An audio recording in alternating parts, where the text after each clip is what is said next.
এখন সর্বমোট অ্যাডমিটেড রোগী আছে আমাদের 34 জন। এই 34 জনের মধ্যে 28 জন হচ্ছে বাচ্চা চাইল্ড, আর অ্যাডাল্ট আছে 8 জন। এই 8 জনের মধ্যে 5 জন মহিলা এবং 3 জন পুরুষ। আমরা আজকে 2 জন রোগীকে ডিসচার্জ দিয়েছি। 2 জনই আমরা অ্যাডাল্টের মধ্যে পড়ে। একজন 20 বছর বয়সী কাজী আমজাদ সাইদ, উনি বেসিক্যালি ছিলেন হচ্ছে একজন রেস্কিউয়ার হিসাবে এসে ওনার ইনহেলেশন ইনজুরি ছিল, এক্সটার্নাল ইনজুরি ছিল না। উনি আজকে সুস্থ হয়েছেন, ওনাকে আমরা আজকে ছেড়ে দিয়েছি। আর একজন যিনি আছেন সবুজা, ওনার ইনহেলেশন ইনজুরি ছিল, ওনাকে আমরা আজকে ছেড়ে দিয়েছি, উনি স্টাফ ছিলেন। আর এই মুহূর্তে আমাদের আইসিইউতে আছে মোট 4 জন পেশেন্ট এবং ভেন্টিলেশনে আছে আমাদের এর মধ্যে 2 জন রোগী।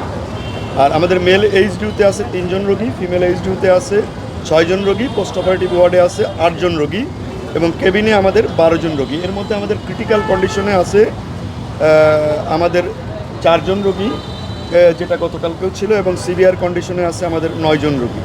আর এর মধ্যে ইনহেলেশন ইনজুরি আছে আমাদের 7 জন রোগী। আর যে প্রশ্নটা আপনারা করছিলেন 30%-এর উপরে আমাদের বার্নের রোগীর সংখ্যা এই মুহূর্তে 6 জন। আমরা গতকালকে সিভিয়ার থেকে ক্রিটিক্যাল স্টেজ, অর্থাৎ একটু খারাপ স্টেজে গেছে আমাদের 2 জন রোগী। বসুন্ধরা ডায়াপেন্ট এখন আরও উন্নত। এই হট এয়ার থ্রো টপশিট দ্রুত শোষণ করে সোনামণিকে দেয় কোমল অনুভূতি। আর আমাদের নতুন করে আইসিইউতে তেমন কেউ আসেনি, যা ছিল তাই, এবং আমরা আইসিইউ থেকে কাউকে স্টেপ ডাউনও করাই নাই। আজকে আমাদের মৃত্যুর কথা যেটা বললাম 0 এবং টোটাল ডেথ এই পর্যন্ত আবারও বলছে 17। এই হচ্ছে আমাদের আজকের ব্রিফিং। না, এখনও তাদের অবস্থা অপরিবর্তিত আছে, মানসিক চাপ মহোদয়, রোগীর স্বজনরা অভিযোগ করেছেন যে বার্নিংয়ে যে ধরনের চিকিৎসা চলছে এটা তো চলছে, এর বাইরে তাদেরকে কিছু টেস্ট করাতে হচ্ছে, যেগুলো বিভিন্ন হাসপাতালে যাতে হচ্ছে তাদেরকে পেমেন্ট করতে হচ্ছে। এরকম কোনো তথ্য আমাদের কাছে নাই। যদি থাকে আমরা সরাসরি আমাদের সঙ্গে যোগাযোগ করবেন, কারণ আমাদের অতি জরুরি হয়তো 2-1টা জিনিস বাইরে থেকে করা হয়, সেটা আমাদের নিজস্ব তত্ত্বাবধানে আমাদের নিজের লোক দিয়ে সেই পরীক্ষাগুলো আমরা করাচ্ছি। সেই সাধারণভাবে এই পরীক্ষাগুলো সচরাচর হয় না, তো সেই জিনিসগুলো আমাদের নিজেদের একেবারে নিজেদের তত্ত্বাবধানে নিজেদের অর্থ দিয়েই এটা করা হচ্ছে।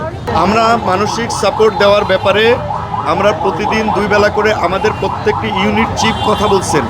একই সঙ্গে আমাদের সরকারি যে চিকিৎসকরা আছেন মানসিক স্বাস্থ্য বিষয়ক, তারা প্রতিদিন ব্রিফ করছেন, এবং বিশেষত যে রোগীগুলো একটু ক্রিটিক্যাল এবং সিভিয়ার তাদের ব্যাপারে আমরা আরও ক্লোজ ডোর ব্রিফিং করছি। এবং প্রতি মুহূর্তেই নতুন করে আমাদের মন্ত্রণালয় থেকে আরও কিছু হয়তো ডিসিশন আসবে, যারা চলে যাচ্ছে তাদের ব্যাপারে আরও ক্লিনিক্যাল সাইকোলজিস্ট নতুন করে নেওয়ার ব্যাপারেও আমাদের সিদ্ধান্ত আসছে। এখন পর্যন্ত কেউ বিদেশে নেওয়ার ব্যাপারে কোনো কথা বলেননি।